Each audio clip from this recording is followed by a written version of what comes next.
आप सभी को नमस्कार।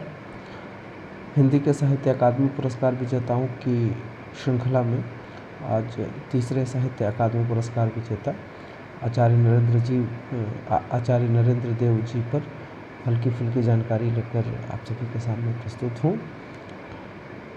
आचार्य नरेंद्र देव जी उच्च कोटि के महान शिक्षाविद और निष्ठावान अध्यापक थे। आचार्य नरेंद्र का जन्म सन 1889 ईस्वी में उत्तर प्रदेश के सीतापुर में हुआ था और 1956 में उनकी मृत्यु। वे कांग्रेस समाजवादी दल के प्रमुख सिद्धांतकार थे। जब 1934 ईस्वी में पटना में कांग्रेस समाजवादी दल की स्थापना या पहली बैठक हुई थी, तो कांग्रेस समाजवादी दल का जो कार्यकारिणी का प्रस्ताव है उसे मुख्यतः आचार्य नरेंद्र देव जी ने ही लिखा था। उन्होंने जयप्रकाश नारायण, राम मनोहर लोहिया और अन्य सभी लोगों के साथ मिलकर कांग्रेस समाजवादी दल की स्थापना की थी।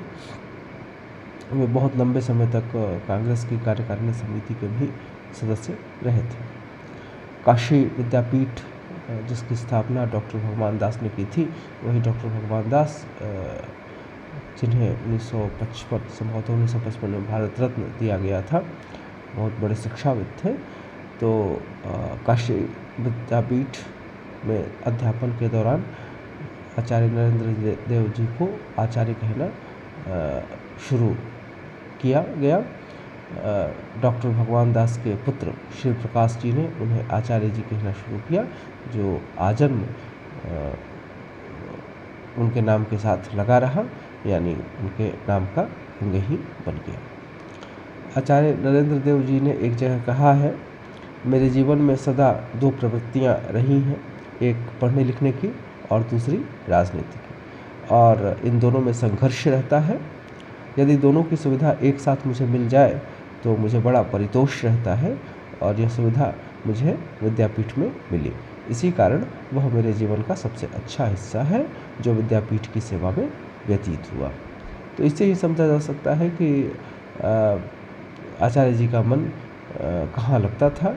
उनका मन राजनीति में लगता था और पढ़ने लिखने में लगता था, और ये दो प्रवृत्तियाँ मूलतः एक दूसरे की विरोधी हैं।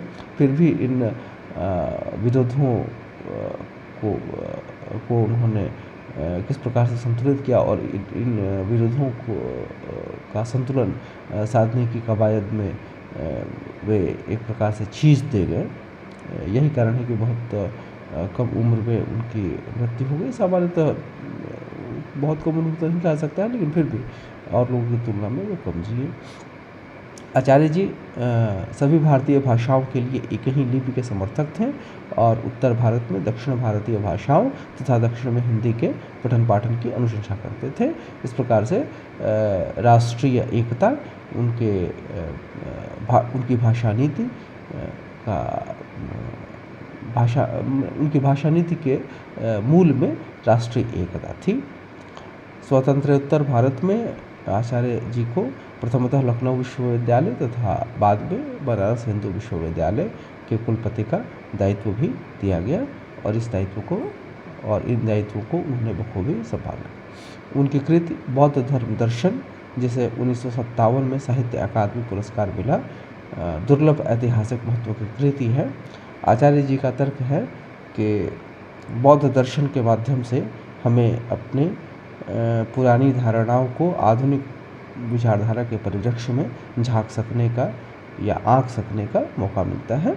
यानी हम बौद्ध दर्शन के माध्यम से अपनी पुरानी धारणाओं को आधुनिक विचारधारा के परिप्रेक्ष्य में आंक सकते हैं, तथा बुद्ध द्वारा प्रदत्त नैतिकता और आध्यात्मिकता का तार्किक और मर्मस्पर्शी दर्शन हमें अपनी संस्कृति को अंधविश्वासों की बुराई से मुक्ति दिलाने में सहायता प्रदान करता है। तो वे बौद्ध दर्शन को मूलतः वैज्ञानिक दर्शन मानते थे, और इस वैज्ञानिक दर्शन के माध्यम से हम अपने अंधविश्वासों से मुक्त हो सकते हैं। आचार्य जी मार्क्सवादी थे, लेकिन उन्होंने मार्क्सवाद का भारतीय संस्करण तैयार किया। यही कारण है कि वो भारतीय समाजवादी थे। तो मार्क्सवाद किसानों की भूमिका को प्रतिक्रियावादी मानता है। साथ ही वह राष्ट्रीयता के भी विपक्ष में ही रहता है। लेकिन आचार्य जी का मानना था कि कृषक जीवन और राष्ट्रीयता से कोई भी विचारधारा किनारा नहीं कर सकती। तो ये था हिंदी के तृतीय साहित्य अकादमी पुरस्कार विजेता आचार्य नरेंद्र देव जी का संक्षिप्त जीवन परिचय। बहुत बहुत धन्यवाद।